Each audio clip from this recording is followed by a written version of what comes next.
From AccuWeather.com, this is AccuWeather Daily, a brief host-read article. It's weather news in a nutshell. Well, last year was another busy one for tornadoes, which included the strongest to strike the U.S. since 2013. But where the tornadoes hit and which states saw the most shifted noticeably from the year before. Preliminary data from NOAA's Storm Prediction Center showed that last year was the second consecutive year with above historical average tornado reports.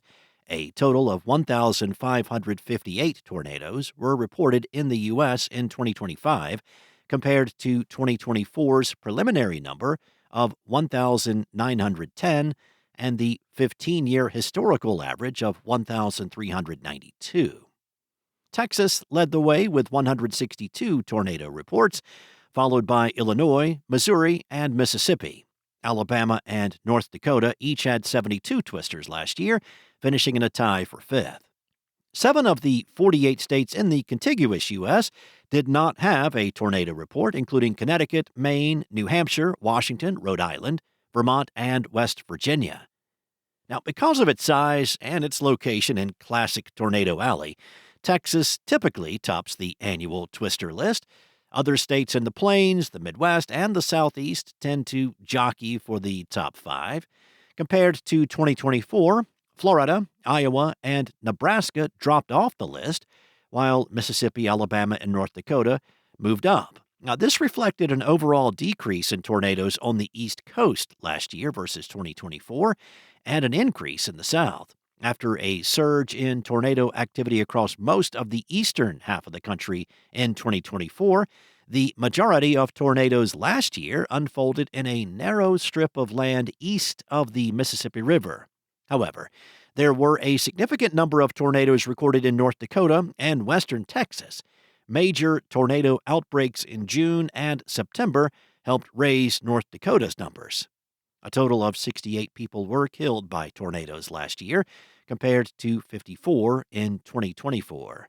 After damaging tornado outbreaks in March, April, and May, 2025 was on track to be the worst tornado season in 14 years. But tornado activity started to decline in June, and that, paired with a lack of landfalling U.S. hurricanes and a lackluster second severe weather season, kept the tornado count from spiking, with the year ending with the fourth highest tornado count for the last 15 years.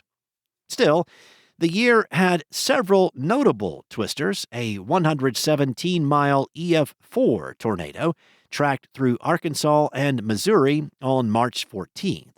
The Arkansas portion of that tornado was the third longest in the state. The next day, a tornado that tracked from Kentwood, Louisiana to Darbin, Mississippi, killed 5 people, and it was the deadliest tornado of the year. And on June 20th, the first EF5 tornado since 2013 plowed through southeastern North Dakota, breaking a 12-year drought of the strongest category on the enhanced Fujita scale. Tornado warnings issued by the National Weather Service showed similar trends, with 2025's total of 3,018 falling short of 2024's 3,636 warnings. April had the most warnings, with 838 statements going out that month. The Oklahoma City National Weather Service office issued more warnings, 184 in total, than any of the other 122 offices during the year. That's all for now. You can find regional forecasts and more science-based articles at AccuWeather.com. And for your local forecast at your fingertips, download the AccuWeather app. Enjoy the rest of your day. Be safe. I'll be back tomorrow with more from AccuWeather.